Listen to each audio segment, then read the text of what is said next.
Nikah itu enak nggak?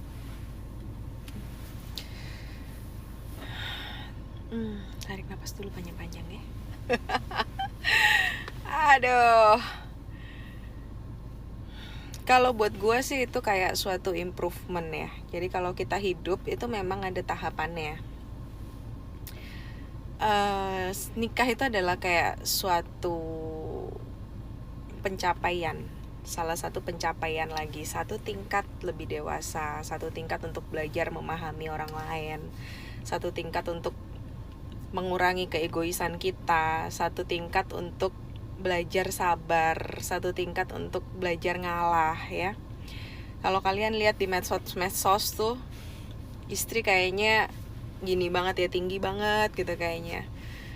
Kalau gue ngerasain ya, biasanya rumah tangga yang kayak gitu, gue sih nggak judging siapapun ya, tapi biasanya rumah tangga yang seperti itu nggak memberikan contoh yang baik ke anak-anak juga. Kenapa? Karena memang suami itu seharusnya adalah kepala dari keluarga itu ya.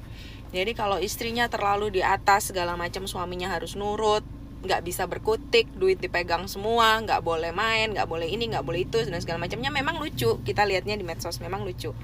Aku setuju, aku aja sering nonton gitu. Tapi pada realitinya, kalau kita ngelakuin hal itu gitu ya ke suami kita, selain itu akan bikin sakit hati dia, kedua akan nurunin derajat dia, ketiga anak-anak kita juga nggak ngehormatin papanya gitu. Dan itu bukan sesuatu yang baik untuk dicontoh dalam satu keluarga menurut saya. Nah, kalau buat aku sendiri kayaknya jadi seorang istri itu realitinya nggak kayak yang kayak kita nonton di medsos ya. Mungkin memang susah ya, kadang-kadang kalau kita cewek itu kadang-kadang memang agak susah untuk ngucapin say sorry, atau misalnya kita ngaku salah sama suami kita gitu, itu memang lebih susah.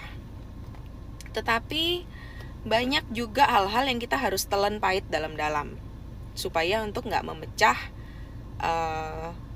keributan ya di rumah tangga ya gitu. Contoh misalnya apa ya, kayak misalnya kita waktu saya dulu pertama kali nikah itu kehidupannya nggak kayak sekarang, karena saya sama-sama berjuang sama suami saya dari awal gitu. Jadi kita berdua juga bukan dalam kondisi yang sangat wealth banget gitu, dalam kondisi yang tajir banget gitu, enggak gitu. Kita sama-sama berdua dari awal. Jadi misalnya nih sebelum nikah kita udah janji nih, oh ya nanti kayak gue dari kecil udah punya pembantu, diurus pembantu gitu. Tahu-tahu merit, gue mau gaji pembantu itu ya bisa sih benernya, tapi kan sayang ya, mendingan buat cicilan rumah atau misalnya buat cicilan mobil gitu. Kayaknya harga pembantunya itu masih lebih baik kita alokasiin buat sesuatu yang lain gitu. Jadi akibatnya apa ya, kita jadi bebersih rumah lah, beberes rumah lah. Kan nggak mungkin lu biarin rumah lu lecek, nggak lu pel selama 1 minggu gitu kan, nggak bisa. Terus masa laki lu pulang lu kasih pel-pelan gitu, sedangkan lu nonton drakor seharian di rumah, kan ya nggak make sense juga kan gitu.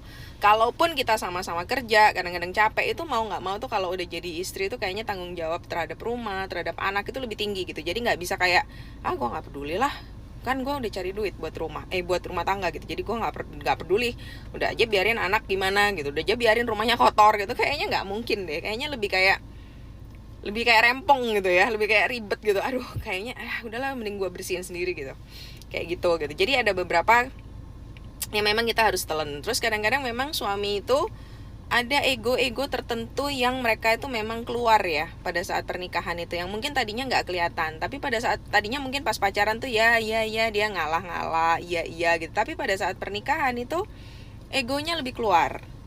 Jadi lebih kayak maunya itu lebih harus kayak jadi gitu, harus kayak diturutin gitu kan. Nah itu kadang-kadang kalau nggak sesuai dengan kita, kalau menurut saya sebenarnya ya, karena dia adalah kepala keluarga, mau nggak mau kita sebagai istri itu harus memberikan pemikiran kita dulu, yang baiknya gimana nih gitu, yang menurut kita gimana. Karena cewek itu memang udah dasarnya itu mikirnya lebih banyak negatifnya, lebih banyak konsekuensinya, lebih banyak segala macam yang ruwet-ruwet, yang kecil-kecil udah dipikirin dulu sama dia gitu. Dan itu tuh kadang nggak masuk gitu ke otaknya laki-laki gitu. Jadi pada saat kita sounding segala pemikiran kita itu, mungkin sama dia itu juga nggak kena gitu kan. Terus akhirnya dia bilang, ah udahlah lu rempong banget sih, ikutin aja gue mau ngomongin. Nah itu kadang-kadang kita juga jadi cewek kan jadi kesel ya.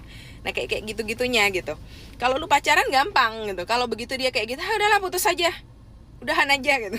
It's just that simple. Tapi pada saat lu nikah, hal itu nggak akan bisa gampang lu keluarin gitu, cuman gara-gara masalah sepele. Nah akhirnya sama-sama akan ya menelan beberapa hal-hal seperti itu gitu. Jadi kalau dibilang happy nggak menikah gitu, kalau kata saya pernikahan adalah suatu langkah yang diambil untuk membuat kita jadi lebih dewasa lagi dalam ngadapin hidup gitu.